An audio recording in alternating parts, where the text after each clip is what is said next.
अस्सलाम वालेकुम। उम्मीद है आप लोग जहां भी होंगे खैरियत से होंगे। आप मेरा यूट्यूब चैनल देख रहे हो, मेरा नाम है अब्दुल रहमान। नाज़रीन, आज कुछ लेटेस्ट अपडेट के साथ मैं आप लोगों के सामने हाजिर हूँ। आप लोगों को याद होगा 23 जून को लाहौर में ब्लास्ट हुआ था, जौहर टाउन में। पीटर पॉल नामी एक शख्स को पकड़ा गया और 2 से 3 दिन के अंदर पूरा उसका नेटवर्क जो था सारा पकड़ लिया गया। किस शख्स ने गाड़ी लाया, किस शख्स ने गाड़ी बनाई, उसमें सारा एक्सक्लूसिव जो था फिट किया और उसके बाद उसको वहां जौहर टाउन में लाके खड़ा किया और वहां से वो गायब हो गया। अब उस शख्स का नाम ईद गुल के नाम से उस शख्स का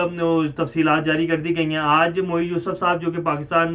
नेशनल सिक्योरिटी के एडवाइजर हैं, चौधरी फवाद हसन साहब वजीर इत्तलात और आईजी पंजाब, उन्होंने अभी थोड़ी देर पहले लेटेस्ट प्रेस कॉन्फ्रेंस की है और उसमें उन्होंने उस दिन जो पहले प्रेस कॉन्फ्रेंस की थी आईजी पंजाब ने, उन्होंने उस दिन कुछ तफसीलात जो थी एजेंसियों के मुताबिक भी उन्होंने कुछ तफसीलात पोशीदा रखी गई थी, क्योंकि उसके ऊपर भी काम चल रहा था और सारा नेटवर्क पकड़ा जा रहा था और सारे ताने बाने जो कि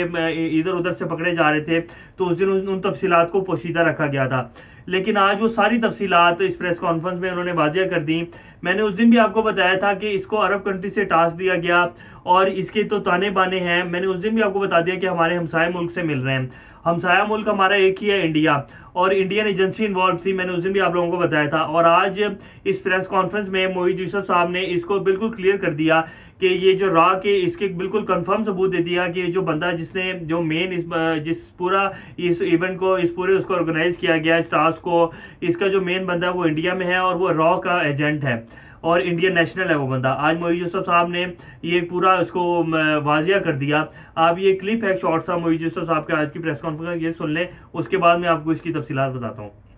We have concrete evidence and intelligence, including financial and telephone records, that point to direct Indian sponsorship of these terrorists.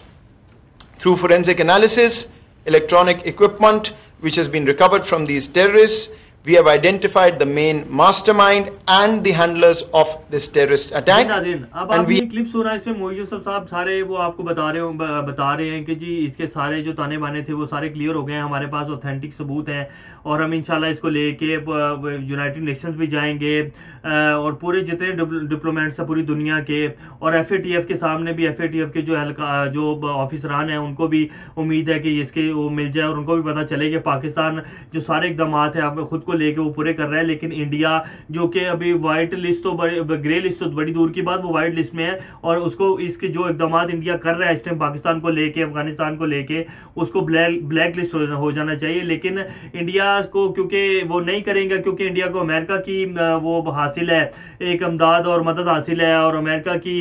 शह हासिल है, इसलिए इंडिया को कभी भी जो FATF है ना तो ग्रे लिस्ट तो दूर की बात, वो उसको व्हाइट लिस्ट से ब्लैक लिस्ट तो दूर की बात, उसको ग्रे लिस्ट में भी कभी नहीं डालेंगे।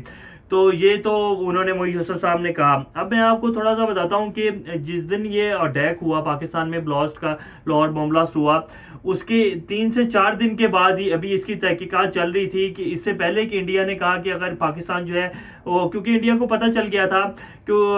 ये जो एजेंसी पाकिस्तानी ISI और जितनी एजेंसीज हैं उन्होंने सारे ताने बाने और सारे जो लिंक्स थे इंडिया के साथ उनको पकड़ लिया है बाकायदा। आज वो उन्होंने बताया कि जो डिवाइस थी, टेक्निकल डिवाइस, उनको भी पकड़ लिया गया और सारे फोन कॉल्स सब कुछ पकड़ लिया गया जो कि डायरेक्ट इंडिया से रिलेशन का निकलता है और वो जो जितने भी सारे सबूत हैं उनको अक़वाम मुत्तहिदा में लेके जाएंगे। तो वो इंडिया को पता चल गया था कि पाकिस्तान ने ये सारे सबूत जो है वो हासिल कर लिए हैं, तो इससे कि पहले कि पाकिस्तान ये इसका ढंडोरा इसको लेके जाए, इस खबर को पूरी दुनिया में हमें जलील करे, तो हम एक ऐसा प्रोपोगेंडा करते हैं कि पाकिस्तान डिफेंसिव मोड में आ जाए, वो इसको छोड़कर उसे अपनी पड़ जाए। तो इंडिया ने वो ड्रोन अटैक्स वाला ड्रामा किया कि जी 2 ड्रोन आए उड़ के और उन्होंने जम्मू एयरबेस के ऊपर हमला किया और फिर वो 10 मिनट के वक्फे के बाद 5 से 6 मिनट के बाद दूसरा ड्रोन अटैक हुआ और फिर वो ड्रोन अटैक वापस चले गए, ड्रोन जो थे वो वापस चले गए और इंडियन जो एयरबेस थी उसको कोई निज़ाम नहीं था, उन्हें पता ही नहीं चला और वो और डायरेक्ट उन्होंने निज़ाम लगा दिया पाकिस्तान के ऊपर और बाकायदा इसका बड़ा ढंडोरा पीटा गया, एक सोशल मीडिया के ऊपर प्रॉपर कंपेन चलाई गई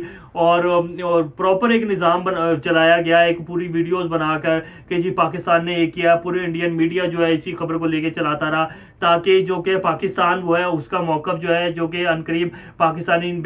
सारे सबूतों को लेकर आएगा, प्रेस कॉन्फ्रेंस करेगा, तो इससे पहले हमें एक ऐसा पूरा माहौल बना दे ताकि दुनिया हमारे उसको देखे, पाकिस्तान को ना देखे। लेकिन वो सारा प्रोपेगेंडा इंडियन चैनल्स ने ही उसको, कुछ जो जर्नलिस्ट थे इंडिया के उन्होंने उसको बेनकाब कर दिया और जो इंडियन एक अच्छे जर्नलिस्ट हैं उन्होंने उसको बेनकाब कर दिया और वो सारा धरे का धरा रह गया। लेकिन आज जो मोई यूसुफ साहब ने और फवाद चौधरी साहब ने प्रेस कॉन्फ्रेंस की है वो सारे सबूत है और वो बाकायदा ऑथेंटिक सबूत है, क्योंकि इंडिया ने जो उस दिन इंडिया ने ड्रामा किया उनके पास उसका कोई सबूत नहीं था, कोई एविडेंस नहीं था, वो सिर्फ एक हवा में तीर चला रहे थे। लेकिन वो खुद ही 2 से 3 दिन बाद सारा का सारा प्लान उनका चौपट हो गया और वो सारा का सारा दबड़दूस हो गया, सब कुछ खत्म हो गया। लेकिन आज जो मोई यूसुफ साहब ने बाकायदा ऑथेंटिक उसके साथ प्रेस कॉन्फ्रेंस की है, सबूतों के साथ टेप्स भी चलाई हैं, ऑडियो भी चलाई हैं, तो ये इंडिया का एक प्रोपेगेंडा है जो बेनकाब हो गया। और इंडिया ये आज से नहीं कर रहा। आपको याद होगा कुलभूषण जाधव जो कि इनके इंडिया का एक वो था, नेवी का चीफ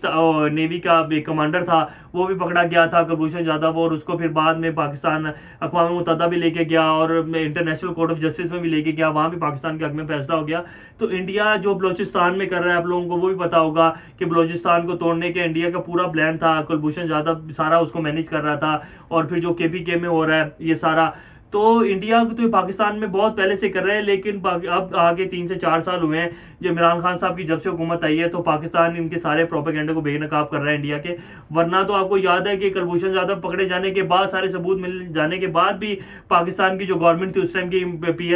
PMLN की, उन्होंने एक लफ्ज नहीं बोला था, नवाज शरीफ साहब ने एक लफ्ज नहीं बोला था कुलभूषण जाधव को लेके। और बाकायदा उनको अपना जो मुकदमा था पाकिस्तान का जो कि इंटरनेशनल कोर्ट ऑफ जस्टिस में लड़ा जा रहा था, उसको भी नवाज शरीफ साहब ने कमजोर किया था कुलभूषण के हक में बयान देकर और इंडिया के हक में बयान देकर। तो ये तो हमारी पहली हुकूमतें करती रही हैं, लेकिन अब इंशाल्लाह ऐसा नहीं होगा। अब ये जो आज की प्रेस कॉन्फ्रेंस थी, बाकायदा मोई यूसुफ साहब, शाह महमूद कुरैशी साहब ने इसका वो किया है कि जी हम इसको लेके यूनाइटेड नेशंस में जाएंगे और FATF के भी उसमें लेके जाएंगे कि जी हमें अब ग्रे लिस्ट में तो दूर के भाई वाइट लिस्ट कर देने चाहिए, और इंडिया जो प्रोपेगेंडा कर रहा है पाकिस्तान को लेकर, इंडिया को ब्लैक लिस्ट करना चाहिए। तो ये सारे सबूत हैं जो कि इंडिया, जो कि पाकिस्तान अब इंशाल्लाह लेके यूनाइटेड नेशंस में जाएगा और पूरी दुनिया को डिप्लोमेट्स को भेजेगा। तो ये कुछ अपडेट्स थी आज की जो आप लोगों के सामने आपकी खिदमत में पेश करनी थी। इसके हवाले से और कुछ नई खबरें जैसे आएंगी आप लोगों की खिदमत में लेकर हाजिर होंगे। तब तक अपना और अपने गिरदोनवा के लोगों को सबका ख्याल रखिएगा। टिल देन टेक केयर, अल्लाह हाफिज़।